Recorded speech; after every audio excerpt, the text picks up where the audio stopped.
नमस्कार दोस्तों। आज हम बात करेंगे कर्म की कि कर्म और जीवन का संबंध क्या है। जैसा कि ये माना जाता है कि हमारा जन्म हमारे पिछले जन्म के कर्मों के आधार पर हुआ है।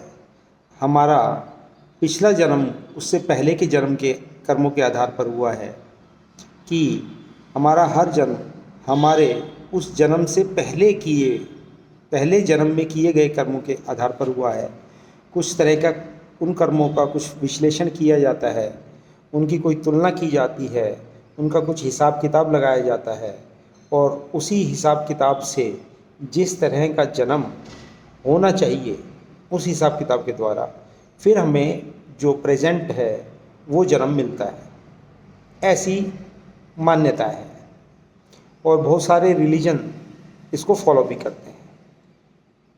लेकिन मैं भी यही सोच रहा था अब तक, लेकिन कुछ सालों से मैंने इस सोचने के तरीक़ों को मेरे इस सोचने के तरीके में थोड़ा चेंज आया। तो जब मैं इस बात को बड़ी गहराई से सोच रहा था तो मेरे दिमाग में आया कि जो हमारा पहला जन्म है उसके लिए कर्म कहाँ से लाए जाएंगे, उसके लिए कहाँ से कर्म लाए जाएंगे कि हमारा पहला जन्म निर्धारित किया जाए कि हमें क्या होना है।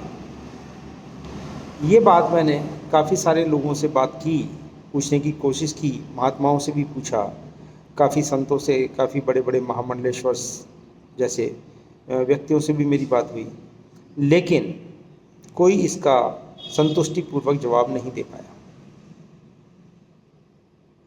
काफ़ी लोगों से मेरी बात हुई पर कोई उसका संतुष्टिपूर्वक जवाब नहीं दे पाया। कारण मुझे ये लगा कि शायद उन्होंने इस बात पे गौर ही नहीं किया कि पहले जन्म के जो हमारा पहला जन्म होगा उसके लिए कर्म कहाँ से लेके आएंगे। अब एक बात इसमें और भी जुड़ती है कि मान लेते हैं, मैं मानने के लिए कह रहा हूँ कि ऐसा ही है, ऐसा नहीं कह रहा, कि मान लेते हैं कि परमात्मा ने जब सृष्टि की रचना की, क्योंकि ऐसा माना जाता है, तो उसने माया को बनाया, प्रकृति को बनाया और सब चीज़ें बनाई, सारी फीलिंग्स वगैरह सब उसने बनाया। उसके बाद में उसने जब इंसान बनाया, जीव कहते हैं कि जीव बनाया, और जीव उसे कहा जाता है जो माया के प्रभाव में आ जाता है। कई लोग तो इसकी व्याख्या इस तरह से भी करते हैं कि जब परमात्मा माया के प्रभाव में आ जाता है उसे जीव कहते हैं, और जो जीव माया के प्रभाव से मुक्त हो जाता है उसे परमात्मा कहते हैं। ऐसा भी माना जाता है। अब हम ये कहें कि परमात्मा ने माया को बनाया एक शक्तिशाली गेम की तरह, ठीक है, और उसने जीव को बनाया। अब पहला जीव जिसने कोई कर्म भी नहीं किया था उसको बना दिया। अब उसे उसने बुद्धिमान बनाया या मूर्ख बनाया, डिपेंड ये करता है। मूर्ख मैं उसे कह रहा हूँ कि जो माया के प्रभाव में आ गया, और बुद्धिमान मैं उसे कह रहा हूँ कि जो माया के प्रभाव में नहीं आएगा। अगर वो ये कहता है कि मैंने तो बुद्धिमान जीव बनाया था और मैंने सब कुछ बता दिया था कि ऐसा करना है, ऐसा नहीं करना, क्योंकि बताना जो सिर्फ बात है वो सिर्फ शब्दों के माध्यम से है कि भाई कह दिया कि ऐसा करना है, ऐसा नहीं करना, लेकिन गहराई में तो परमात्मा को ये ज्ञान होगा कि माया जब अपना प्रभाव दिखाएगी तो ये टिक नहीं पाएगा और कहीं ना कहीं ये प्रभावित होगा। ना तो पता होना चाहिए। अगर ये पता था कि ये प्रभावित होगा और उसने माया के प्रभाव में आने के बाद माया की उठापटक के कारण जो भी कुछ किया वो उसके कर्म के रूप में दर्ज कर लिया गया। अब दर्ज कर लिया गया तो कुछ गलत हुआ, कुछ सही हुआ, क्योंकि माया तो दो चीज़ों से मिलकर बनी है, पाप पुण्य, सुख दुख, गलत सही, माया द्वंद्व से बनी है। तो उसने जो भी करवाया वो द्वंद्वात्मक करवाया, अच्छा भी करवाया, बुरा भी करवाया, भला भी करवाई तो बुराई भी करवाई, पाप भी करवाए तो पुण्य भी करवाए। उसने दोनों ही चीज़ें करी। क्योंकि वो दोनों चीज़ें तो द्वंद्व से बनी हुई है। अब वो द्वंद्वात्मक कर्म जो हुए वो मनुष्य के कर्मों में लिख दिए गए कि भाई ठीक है, इसने ये किया है तो इसको इसका दंड मिलेगा, या इसको इसका लाभ मिलेगा, पारितोषिक मिलेगा, इसका इनाम मिलेगा, ऐसा कह लीजिए। लेकिन और ऐसा दिया गया या नहीं दिया गया इस रूप में मैं नहीं कह सकता, लेकिन मानना यही पड़ेगा कि भाई उसने किया, तो कहते हैं कि भाई इसका बहुत अच्छे कुल में, बहुत अच्छे परिवार में जन्म हुआ है तो इसके पिछले जन्मों के कर्म हैं। इसका नीच कुल में जन्म हो गया है, ये गरीबी में तड़प रहा है, परेशान है, बीमार है, ये है वो है, तो इसके पिछले जन्मों के कर्म ऐसे ही होंगे। जब हम एक बच्चे को अपाहिज और वो देखते हैं उसके साथ गलत हुआ तो हम कहते हैं नहीं, इसके पिछले जन्मों के कर्म ऐसे थे तो इसके साथ ऐसा हुआ।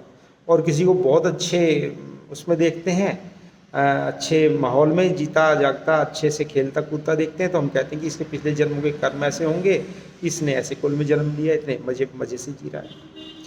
तो अब मुझे ये बताएं कि जब उसका पहला जन्म ही इस आधार से आधारहीन है कि हमारे पिछले जन्मों के कर्मों के आधार पर हमारा जन्म होता है, तो ये बात कहाँ तक सही है कि हमें जिन जन्मों के कर्मों की अगर सज़ा दी जाती है या हमें उसका इनाम दिया जाता है तो क्या हम उसके हकदार हैं? मेरे हिसाब से तो नहीं होना चाहिए।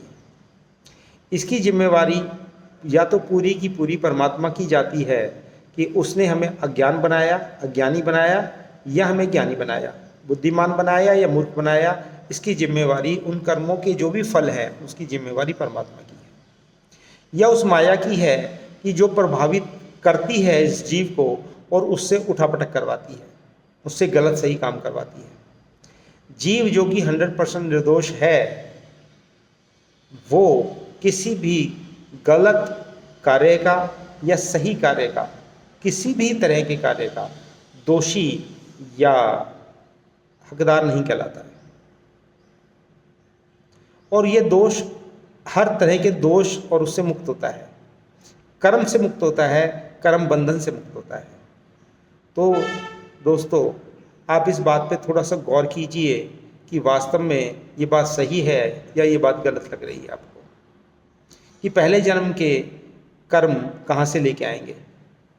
अगर परमात्मा ने माया को बनाया है शक्तिशाली और जीव को कमज़ोर बनाया है, और माया प्रभावित करती है जीव को और वो उससे जो भी करवाती है, उसके द्वारा जो भी कर्म होते हैं, जो भी क्रियाएं होती हैं, उसके फल का हकदार कौन होना चाहिए। अगर परमात्मा ने बुद्धिमान व्यक्ति बनाया और उस पर माया प्रभावित नहीं करती है, तो प्रभावित ही नहीं करती है, मान लीजिए प्रभावित ही नहीं करती है, तो माया का होना ना होना एक बराबर हो जाता है। उस स्थिति में वैसे ही कर्म नहीं बनता कि आप करोगे क्या। जब आप प्रभावित ही नहीं हो किसी चीज़ से तो कुछ करोगे ही नहीं।